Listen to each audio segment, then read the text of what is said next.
নাগৰিক সমাজৰ প্ৰত্যেকজন শ্ৰদ্ধাৰ ব্যক্তি অজিত ভূঞা সমম্বিতে হীৰেণ গোহাঁই আমি অসমৰ ৰাইজে প্ৰত্যেকজনে আমি তেওঁলোকক শ্ৰদ্ধা কৰোঁ কিন্তু যোৱাকালি যিখন এখন চিঠি আমি দেখিলোঁ অসম কংগ্ৰেছৰ মিডিয়া গ্ৰুপত তাত দেখিলোঁ মানে অসমৰ এইবাৰ ৰাইজে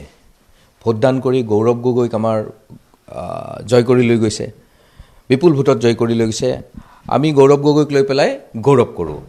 আমাৰ ৰকিবুল হুছেইন ডাঙৰীয়া যথেষ্ট গোটেই ভাৰতবৰ্ষৰ ভিতৰতে ভোট পাই পেলাই তেখেতে জয় হৈছে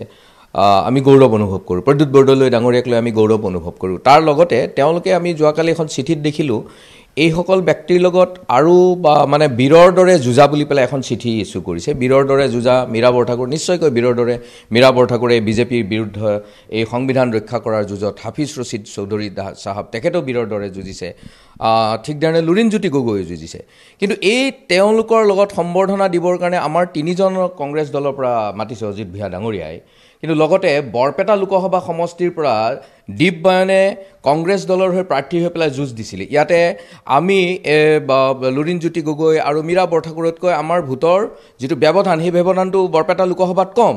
আমি কি বীৰৰ দৰে যুঁজা নাছিলোঁ নেকি বা ইয়াৰ ৰাইজে আমাক কি ভাল ভোটদান দি পেলাই ছেকেণ্ড পজিশ্যনত আছিলোঁ আৰু এই নাগৰিক মঞ্চৰ তেওঁলোকে বুদ্ধিজীৱীসকলে এজন ব্যক্তিক এই নিৰ্বাচনত বৰপেটা লোকসভা সমষ্টিত বিশেষকৈ প্ৰথমৰ পৰাই কংগ্ৰেছ দলৰ পৰা আঁতৰি গৈ পেলাই আমাৰ মনোৰঞ্জন তালুকদাৰ ডাঙৰীয়াক সকলোৱে মিলি পেলাই ছাপোৰ্ট কৰি আছিলে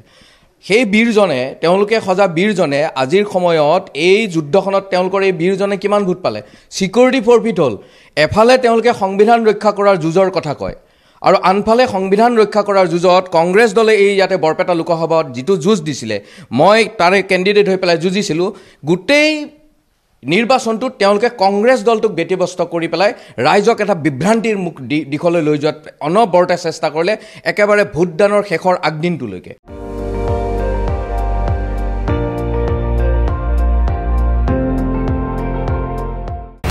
আপুনি চাই আছে ND24 সৰ্বশ্ৰেষ্ঠ নহয় সৰ্বোত্তমৰ দৌৰা